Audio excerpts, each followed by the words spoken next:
So happy to be with you this evening. I have a few questions for you before we begin.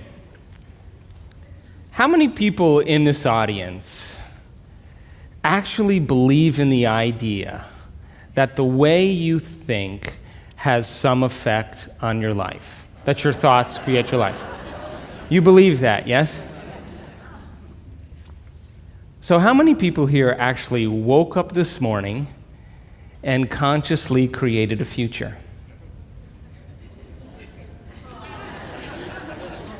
You know, the biggest reason why people don't do it is because you don't really believe it's true. You see, if you knew on a gut level that it was absolutely true, would you ever miss a day? Come on. And would you ever let any thought slip by your awareness that you didn't want to experience? So your brain, according to neuroscience, is organized to reflect everything you know in your life. Your brain is a record of your environment. It's a record, an artifact of your past. So if you believe this, then does your environment control your thinking, or does your thinking control your environment? So if you wake up in the morning and you get out of bed on the same exact side as you did the day before, you shut the alarm clock off with the same finger, you slip into your favorite slippers, you shuffle into the bathroom and you use the toilet like you always do, then you walk over to the mirror and you look at yourself to remember who you are. Then you get into the shower and you wash yourself in the same routine way. Then you groom yourself to look like everybody expects you to look. Then you go downstairs and you drink coffee out of your favorite mug. Then you drive to work the same way as you did the day before. You see the same people that push the same emotional buttons. You do the exact thing that you know how to do and you memorize and can do so well that you're an expert at. Then you hurry up and rush home so you can hurry up and check your emails, so you could hurry up and go to bed, so you can hurry up and do it all over again. Now, here's my question. Did your brain change at all that day? We could say that you were thinking the same thoughts, performing the same actions, that create the same experiences, that produce the same emotions, but secretly expecting something to change in your life. Would you agree? Yes. So then, as the environment turns on different circuits in your brain, you begin to think equal to your environment. As you see the same people and go to the same places and do the same things at the same time, it's the external environment that's turning on different circuits in your brain, causing you to think equal to everything that you know. And as long as you think equal to everything that's familiar and known to you, what do you keep creating more of?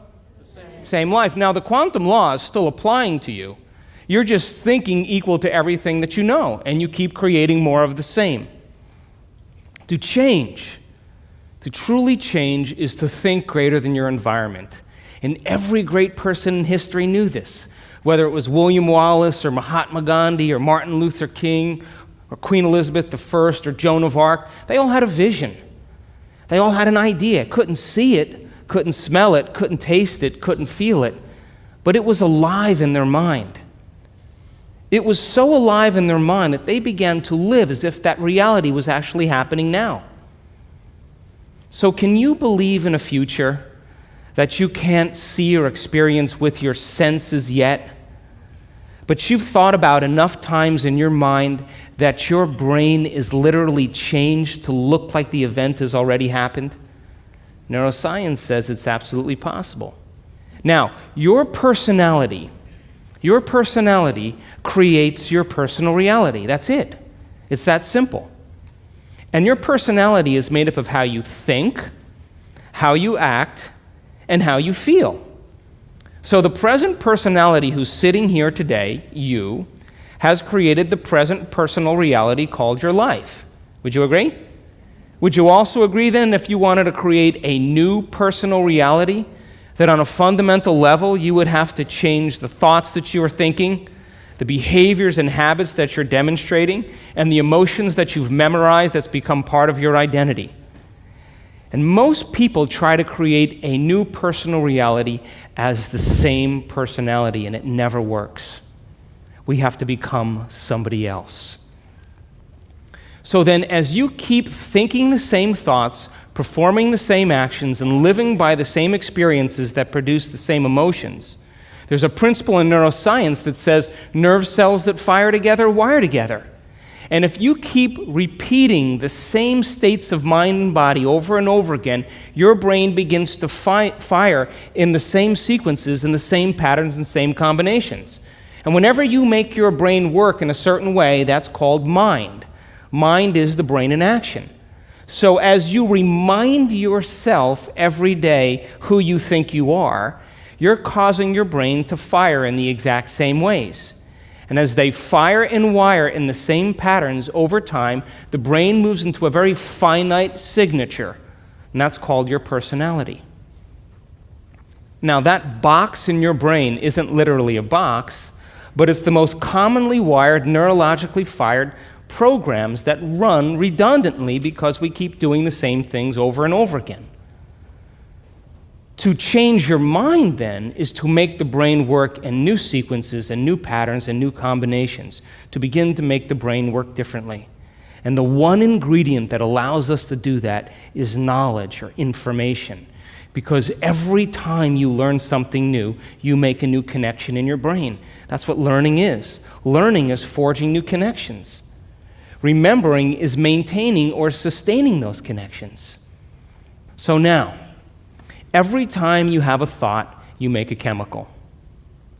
And if you have a great thought, or an unlimited thought, or a joyful thought, you turn on a set of circuits in your brain that fires in a very specific sequence, pattern, and combination, that produces a level of mind, that turns on another part of the brain that makes a chemical for you to begin to feel exactly the way you were just thinking, great or unlimited or joyful.